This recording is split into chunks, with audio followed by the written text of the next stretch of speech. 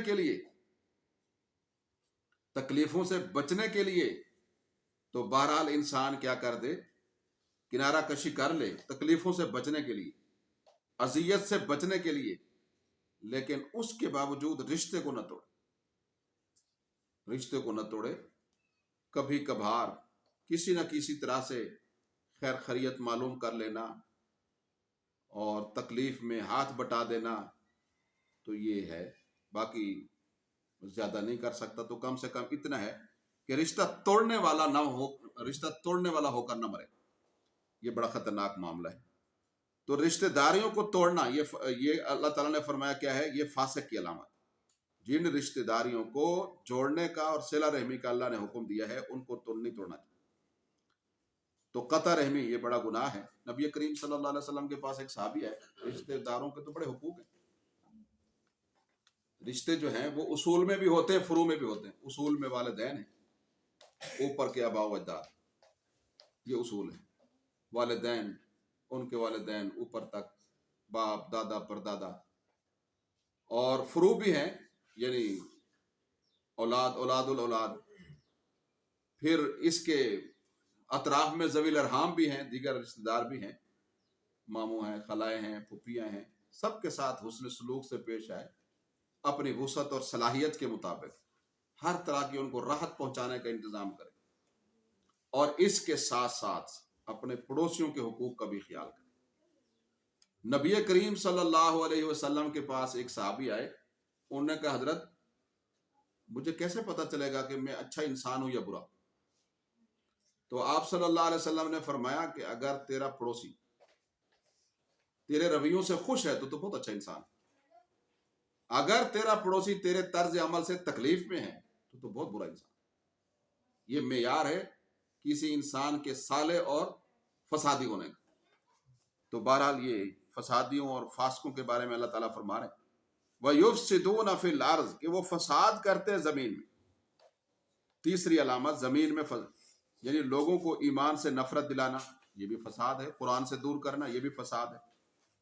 اور مسلمانوں میں گھس کر کم ہمتی اور بزدلی پیدا کرنا ان میں، کہ جی حالات نہیں ہیں جی، یہ نہیں ہے جی، وہ نہیں ہے.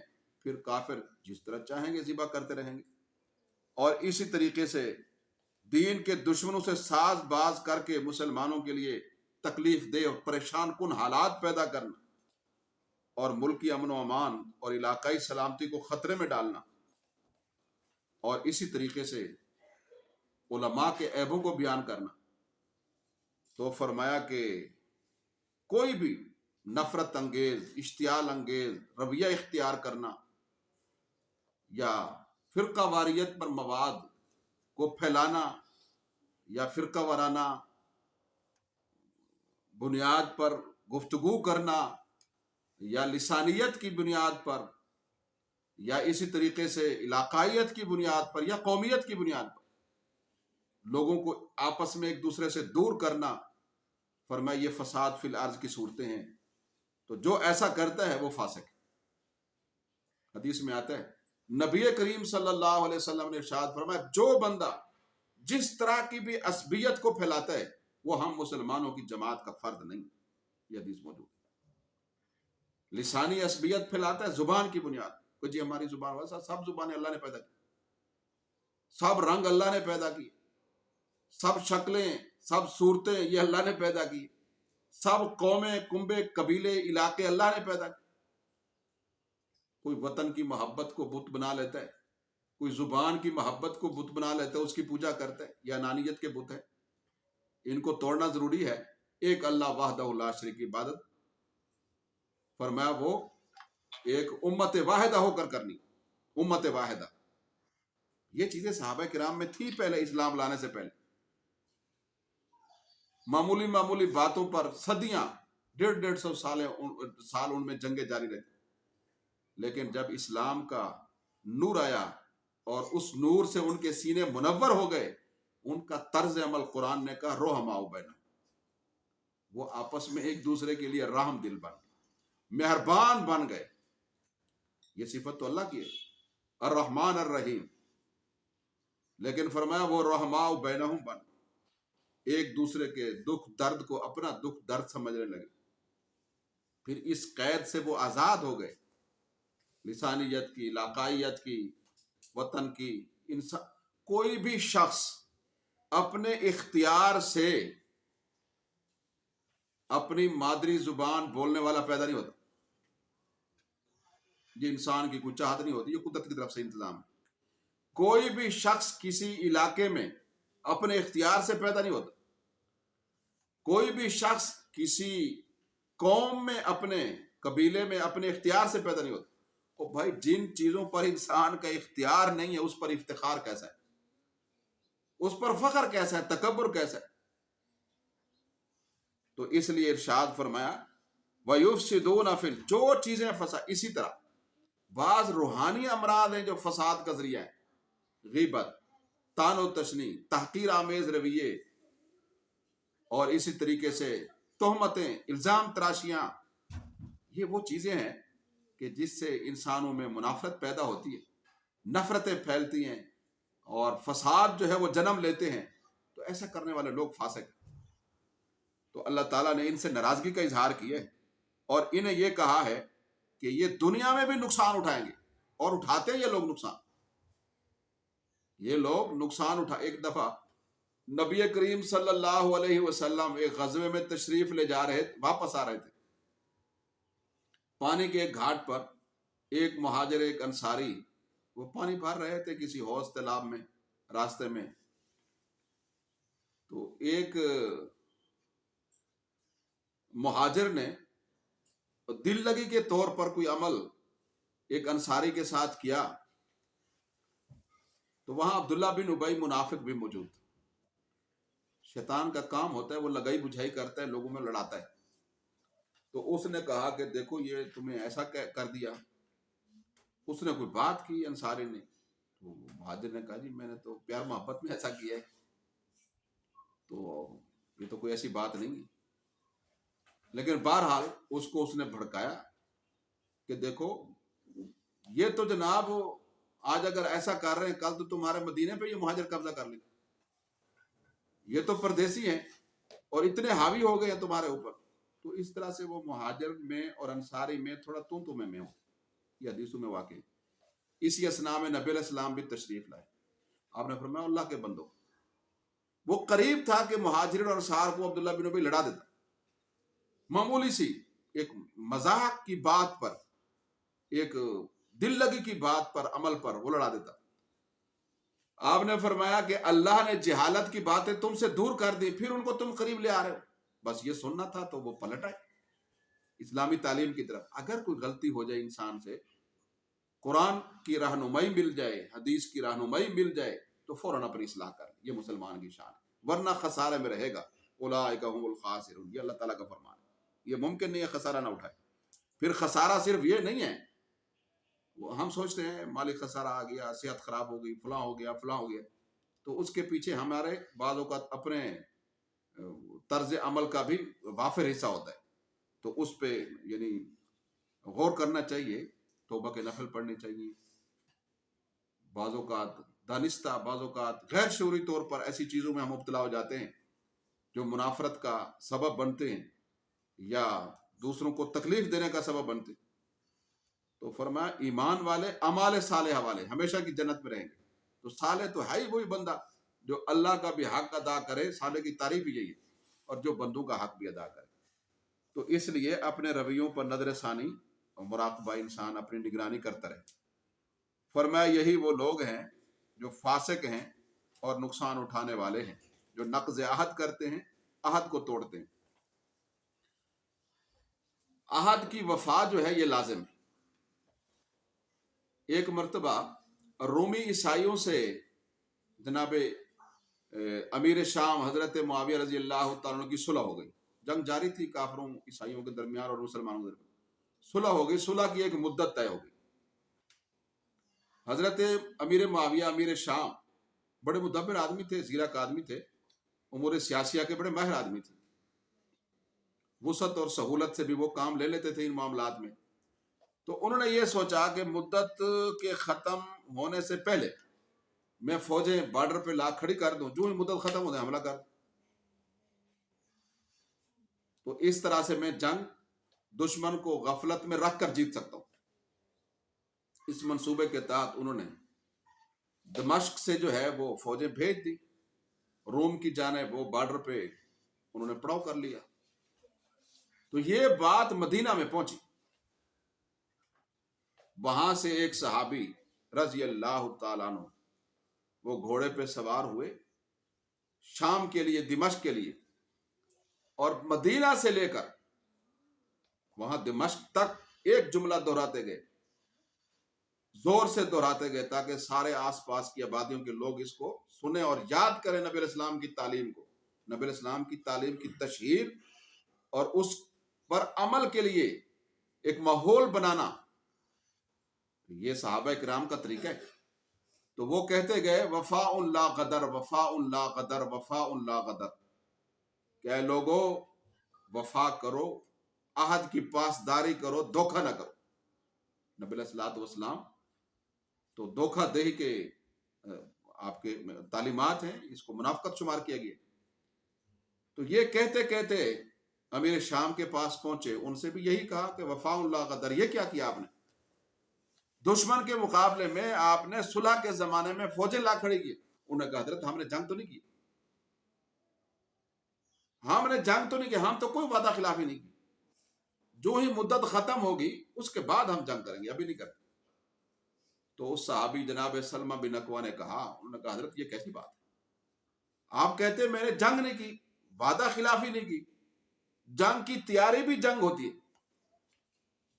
تو جنگ کی تیاری کی، فوجیں لا کھڑی کی، یہ تو معاہدے کی خلاف ورزی ہے، معاہدے کی خلاف ورزی ہے. آپ واپس بلائیں فوجوں کو. انہوں نے کہا حضرت اتنے اخراجات آ چکے، آسان نہیں ہے واپس بلانا، یہ کیسے ہو سکتا ہے؟ انہوں نے کہا پھر یہ اسلامی فوج نہیں، یہ دنیا کا اقتدار حاصل کرنے کے لیے گئی ہوئی فوج ہے. اور نبی کریم صلی اللہ علیہ وسلم نے جہاد اس کوشش کو قرار دیا ہے جو اعلاء کلمت اللہ کے لیے، اللہ کے دین کو بلند. آپ تو اللہ کے دین کو پس پوچھ ڈال. یہ اقتدار کی جنگ ہے، اور اقتدار کی جنگ یہ مسلمان کا شیوا نہیں. تو آپ اپنی حیثیت جو ہے وہ متعین کر لیں. تو انہوں نے کہا یہ بات تو میرے ذہن میں نہیں تھی کہ جنگ کی تیاری بھی جنگ کا حصہ ہے، واقعی یہ بات آپ نے بصیرت کی ہے. تو اسی وقت حکم دیا فوجوں کو دمشق واپس آنے، اور پھر وہ واپس آئے. جب عیسائیوں کو یہ بات معلوم ہوئی تو انہوں نے ہمیشہ کے لیے مسلمانوں سے اس علاقے میں صلح کر لی کہ ان کی اتنی عالی شان تعلیمات ہیں، اور ان کے حاکم کو ایک عام مسلمان بھی اسلام پر پلٹنے کے لیے مجبور کر سکتا ہے. تو یہ رویہ ان کو اتنا پسند آیا کہ انہوں نے کہا انہوں نے عہد کی حقیقی پاسداری کا درس دیا ہے، اور ہماری جانیں، ہمارے مال محفوظ رہے ہیں اس ایک حکم کی وجہ سے، تو ہم ہمیشہ کے لیے. انہوں نے پھر دائمی صلح کر لی. میں عرض یہ کر رہا ہوں کہ وفائے عہد کے بڑے نفع ہیں اور نقض عہد کے بڑے نقصانات. آگے اللہ تعالیٰ ارشاد فرماتے ہیں آیت نمبر 28 میں، کیف تکفرون باللہ، فرمایا تم اللہ کے ساتھ کفر کیسے کر سکتے ہو؟ تمہارے پاس کوئی اللہ کا انکار کرنے کی عقلی وجہ ہی نہیں ہے. حقیقت یہ ہے کہ کنتم امواتا، تم بے جان تھے، فاحیاکم، پھر اللہ تعالیٰ نے تمہیں پیدا کیا. تم تھے کچھ نہیں، تمہیں تو وجود ہی اللہ تعالیٰ نے دیا ہے. تم اللہ کا انکار کر ہی نہیں سکتے. ثم یمیتکم، پھر اللہ تمہیں موت دے گا. ثم یحییکم، پھر تمہیں زندگی دے گا، زندہ کرے گا. ثم الیہ ترجعون، پھر تم اسی کی طرف لوٹائے جاؤ گے. تو اللہ تعالیٰ نے یہ سوال پوچھا لوگوں سے اس آیت مبارکہ 28 میں سورہ بقرہ کہ تم لوگ تو بے جان تھے، عدم محض تھے، اللہ نے تمہیں وجود دیا، وہی تمہیں موت دیتا ہے، وہی تمہیں دوبارہ زندہ کرے گا. تو جو اللہ تمہاری موت و حیات کا مالک ہے، جو اللہ تمہاری زندگی اور موت کا مالک ہے، اور جو تمہارے یہ سارے فیصلے کر رہا ہے اور تمہیں وجود کی دولت سے مالا مال کیے ہے، تو تم اسی کے ساتھ کفر کر رہے ہو. یہ کیسی بات؟ تمہاری عقل کام نہیں کرتی. تم اسی کو اپنا معبود اور رب ماننے کے لیے تیار نہیں ہو، یہ کیسی بات؟ حالانکہ تم لوٹ کر بھی اسی کے پاس جاؤ گے، تو پھر اللہ تعالیٰ کے سامنے کس طرح سے دنیا میں اپنی گزاری گئی زندگی کا کیسے حساب دو گے؟ ان سوالوں کا جواب کیسے دو گے اللہ تعالیٰ کو؟ تو فرمایا پھر اپنے کفر پر کیا دلیل پیش کرو؟ اس لیے ارشاد فرمایا کیف تکفرون باللہ، کہ تم اللہ کے ساتھ کفر کیسے کر سکتے ہو، حالانکہ تم بے جان تھے، اللہ نے تمہیں پیدا کیا، زندگی دی، ثم یمیتکم، پھر تمہیں موت دے گا، ثم یحییکم، پھر تمہیں زندگی دے گا، باس بعد الموت، ثم الیہ ترجعون، پھر تم اسی کے لوٹائے جاؤ گے۔ جب وہاں جاؤ گے تو آخر کس منہ سے جاؤ گے؟ پھر کفر اور انکار لے کر کس منہ سے جاؤ؟ هو الذی خلق لکم ما فی الارض جمیعا، فرمایا اللہ تو وہ ذات ہے کہ اسی نے پیدا کیا ہے جو کچھ بھی ہے زمین میں، سب کا سب، زمین کے اندر بھی جو کچھ ہے وہ سب کا سب اللہ نے پیدا کیا۔ اس کا معنی یہ ہے کہ زمین کے اندر کی مخلوقات بھی بہت زیادہ ہے، معدنیات ہیں، اور اس کے علاوہ اللہ تعالیٰ کی دیگر جو ہے وہ مخلوقات ہیں۔ ثم استوى الى السماء، اور پھر وہ آسمان کی طرف متوجہ ہوا، فسواہن سبع سماوات، پھر اس نے انہیں 7 آسمان کے طور پر برابر بنا دیا، وَهُوَ بِكُلِّ شَيْءٍ عَلِيمٌ، اور وہ ہر چیز کو خوب جاننے والا ہے۔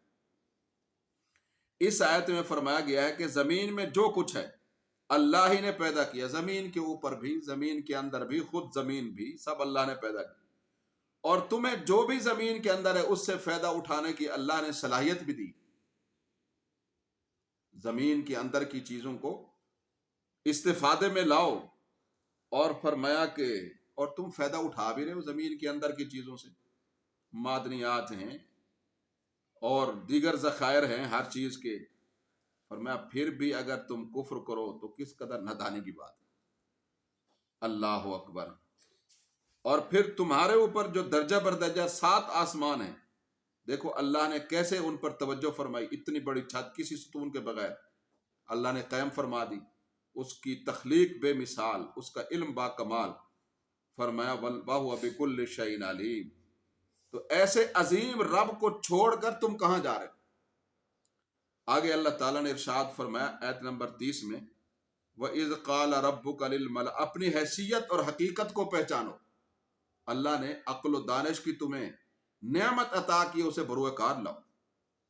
فرمایا تمہاری ابتدا اور تخلیق کے جو مقاصد ہیں وہ تو یہی ہے کہ تم ہر وقت اللہ کے ہو کر رہو، تاکہ تم راحت میں رہو اور بگاڑ سے بچو، کیونکہ اللہ کے تعلق میں انسان راحت میں رہتا ہے۔ تو اللہ سے جب دور ہوتا ہے اپنی زندگی میں، اللہ کے تعلق کو نکالتا ہے، اللہ کی معرفت اور ربط کو ضبط کو نکالتا ہے، تو پھر پریشان ہوتا ہے، خواہ وہ انفرادی زندگی ہو یا اجتماعی زندگی۔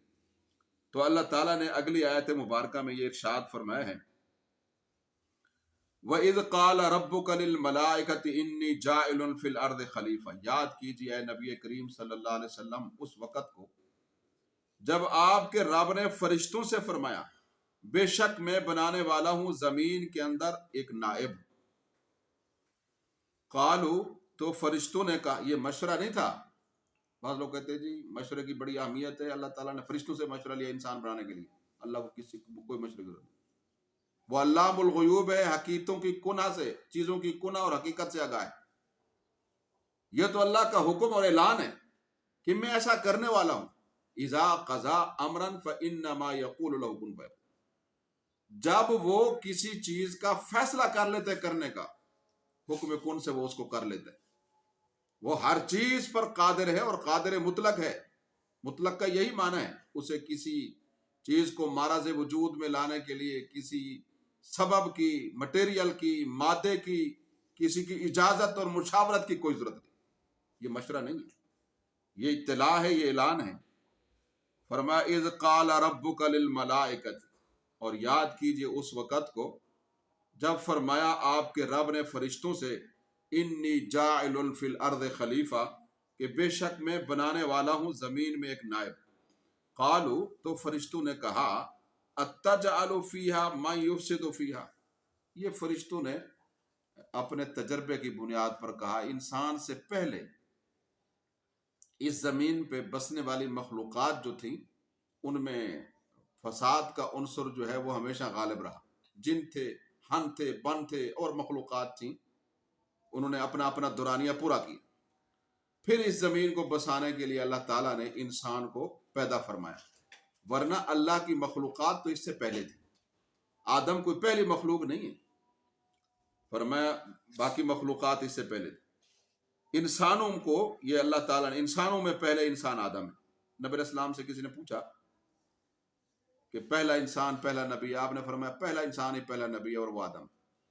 قالوا اتجعل فیہا من یفسد فیہا، تو وہ کہنے لگے کہ آپ زمین میں بناتے ہیں اس کو کہ جو فساد پھیلائے گا اس میں.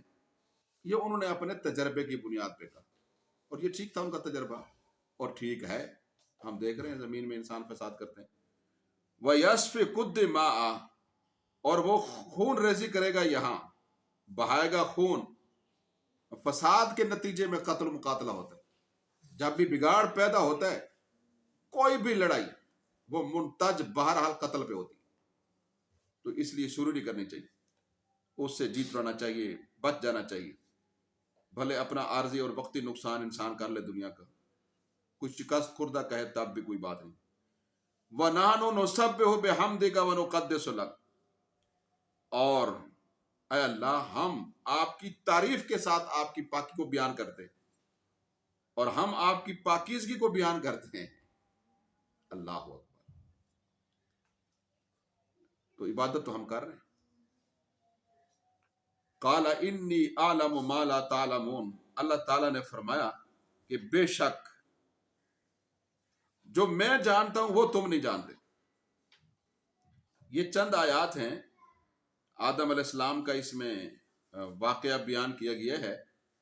تو ان کا ترجمہ آپ پہلے ملاحظہ فرما لیں، پھر تاکہ ان کی تفسیر سمجھنا آسان ہو جائے. وَعَلَّمَ، آیات نمبر 31، وَعَلَّمَ آدَمَ الْأَسْمَاءَ كُلَّهَا، اور سکھلائے اللہ نے آدم کو سب چیزوں کے نام، کہ یہ زمین ہے، اس کی یہ خاصیت ہے، یہ زمین میں یہ مخلوقات ہیں، ان کے یہ نام ہیں، ان کی یہ خاصیت ہے، ان کا یہ استعمال کا طریقہ ہے. اور یہ زمین کے اندر کی چیزیں ہیں، ان کے یہ نام ہیں، ان کے استعمال کا یہ طریقہ ہے. کچھ چیزیں انسان کو اس کی تخلیقی صلاحیت کے طور پر بھی معلوم ہے، یعنی وہ نطفے میں رکھ دیا گیا علم انسان کا.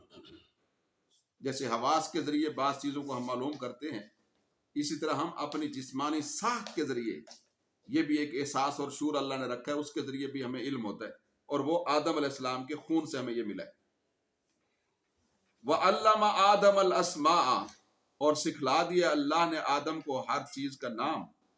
ثُمَّ عَرَضَهُمْ، پھر انہی چیزوں کو اللہ نے پیش فرمایا علی الملائکۃ، فرشتوں پر. فَقَالَ أَنبِئُونِي بِأَسْمَاءِ هَؤُلَاءِ، اللہ تعالیٰ نے فرمایا بتلاؤ مجھے تم ان چیزوں کے ناموں کے متعلق، ان کنتم صادقین، اگر تم سچے ہو. قالو، فرشتے کہنے لگے سبحانک، آپ کی ذات پاک ہے ہر نقص و عیب سے. لا علم لنا الا ما علمتنا، ہم تو نہیں جانتے بس اتنا ہی جتنا آپ ہمیں بتلا دیتے. انک انت العلیم الحکیم، بے شک آپ خوب جاننے والے ہیں اور بڑی حکمت والے ہیں، دانائی والے ہیں. تو ہمیں آدم کی تخلیق کا نہ علم ہے، نہ ان چیزوں کی تخلیق کا علم ہے، نہ ان کی حکمت سے ہم آگاہ ہیں، یہ آپ ہی جانتے. تو یعنی فرشتوں نے اپنے پہلے والے قول سے رجوع کر لی، اپنی دانست کے مطابق انہوں نے بات پیش کی. قال یا آدم انبئہم باسمائہم، اللہ تعالیٰ نے فرمایا اے آدم خبر دے دیجئے ان فرشتوں کو ان چیزوں کے ناموں کے متعلق بتلائیے ذرا. فلما انبأہم باسمائہم، پھر جب خبر دے دی آدم علیہ السلام نے ان فرشتوں کو ان چیزوں کے متعلق. قال، تو اللہ تعالیٰ نے ارشاد فرمایا الم اقل لکم، اے میرے فرشتوں کیا نہیں کہا تھا میں نے تمہیں، انی عالم غیب السماوات والارض، کہ بے شک میں خوب جانتا ہوں آسمانوں اور زمینوں کی پوشیدہ چیزوں کو، وَأَعْلَمُ مَا تُبْدُونَ، اور جانتا ہوں، میں زیادہ جانتا ہوں، خوب جانتا ہوں ان چیزوں کو جو تم ظاہر کرتے ہو، وَمَا كُنْتُمْ تَكْتُمُونَ، اور جن کو تم چھپاتے ہو، وَإِذْ قُلْنَا لِلْمَلَائِكَةِ اسْجُدُوا، اور یاد کیجئے اس وقت کو جب ہم نے کہا فرشتوں کو کہ تم سجدہ کرو آدم کو، فسجدوا، سب نے سجدہ کیا، الا ابلیس، مگر شیطان نے نہیں کیا، ابلیس نے نہیں کیا، ابا، اس نے انکار کیا، واستکبر، اور تکبر کیا، وکان من الکافرین، اور ہو گیا انکار کرنے والوں میں سے، کانا کا معنی ہو گیا، من کا معنی سے کافرین، کافروں میں سے، وقلنا، اور ہم نے کہا، یا آدم، اے آدم، اسکن، رہائش پکڑ، انتا، تو، وزوجوکا، اور تیری بیوی یعنی حوا، الجنت، جنت میں، وَكُلَا مِنْهَا رَغَدًا، اور تم دونوں اس جنت سے کھاؤ وسعت کے ساتھ، حیث شئتما، جہاں سے چاہو۔ دنیا میں کھانے کا دستور اور ہے، جنت میں اور۔ دنیا میں کھانے کے لیے احکام ہیں، کلو وشربو لا تسرفو، کھاؤ پیو لیکن اسراف نہ کرو،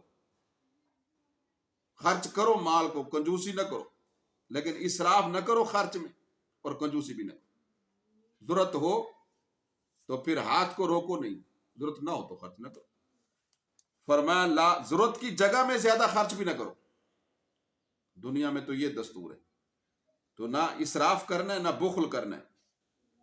اللہ اکبر، لا تقربا، اس کا اللہ تعالیٰ نے حکم دیا ہے قرآن میں کہ ضرورت کی جگہ میں زیادہ نہیں کرنا، اور ضرورتیں ہماری اور ان کے اخراجات یہ بھی شریعت میں طے ہے، تو کتنا ہم تجاوز کرتے ہیں اس سے بھی ہم بخوبی آگاہ ہیں۔ تو اللہ تعالیٰ ہمیں نبی علیہ السلام کے طریقوں کی طرف پلٹنے کی توفیق عطا فرمائے۔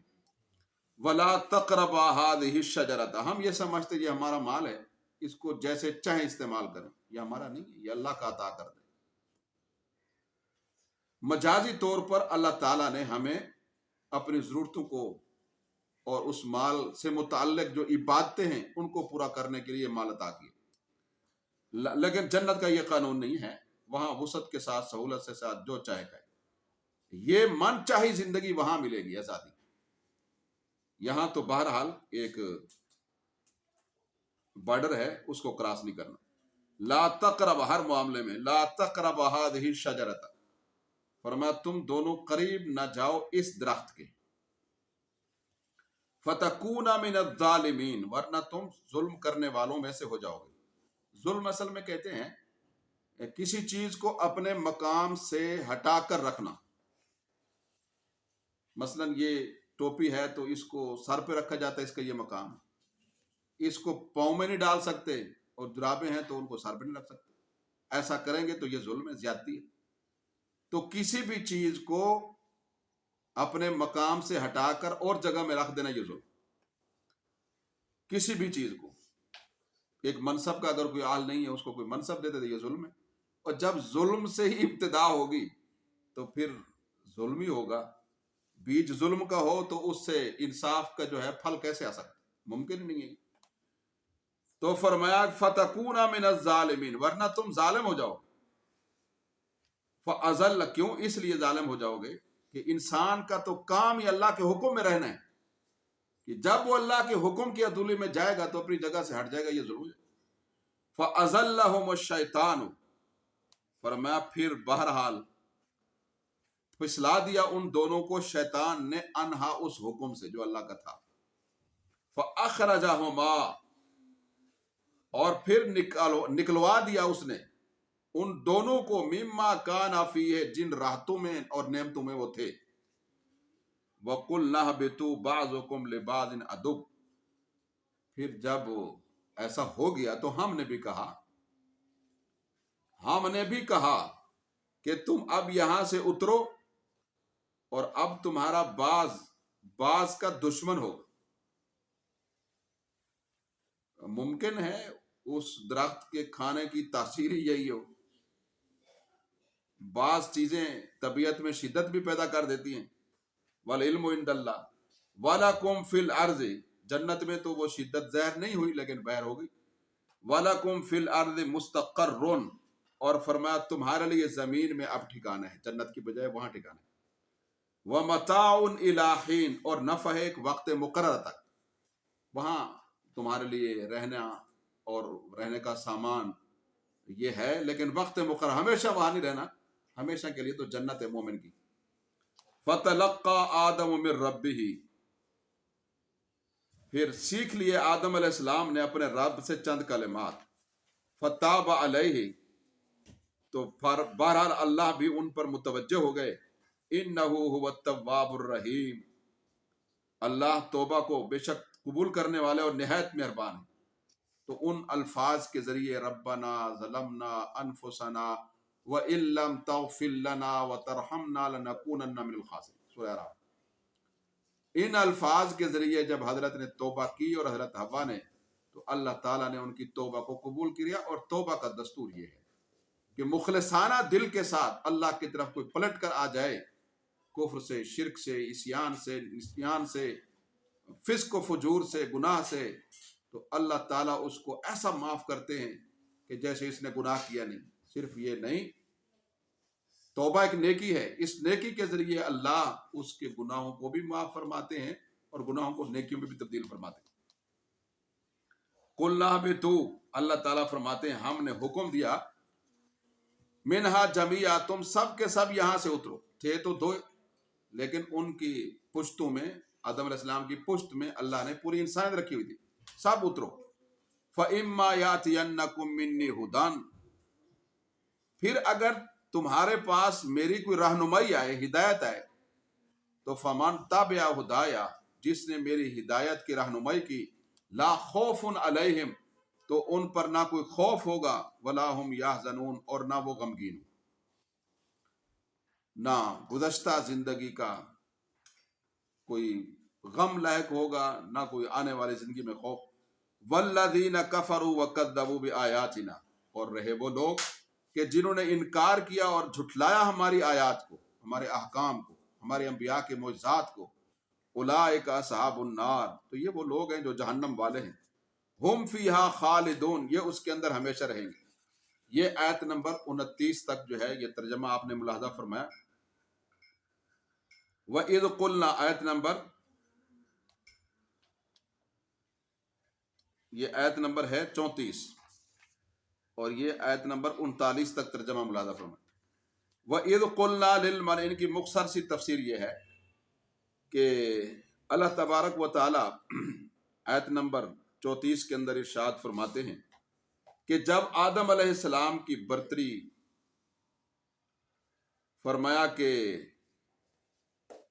وہ زہر فرما دی فرشتوں کے اوپر اور تخلیق فرمائی اور اس کا ارادہ فرمایا، تو فرشتوں سے اللہ تبارک و تعالیٰ نے یہ ارشاد فرمایا 29 سے کہ میں ایسا کرنے والا ہوں. تو فرشتوں نے اپنے خدشے کا اظہار کیا زمین پر رہنے والی پہلی مخلوقات کو دیکھنے کی وجہ سے. تو آدم علیہ السلام کا قرآن پاک کی 9 مختلف صورتوں میں 25 آیات میں 25 مرتبہ ذکر آئے. ویسے لفظ آدم کا معنی سریانی یا عبرانی زبان میں مٹی ہوتا ہے، گندم کو.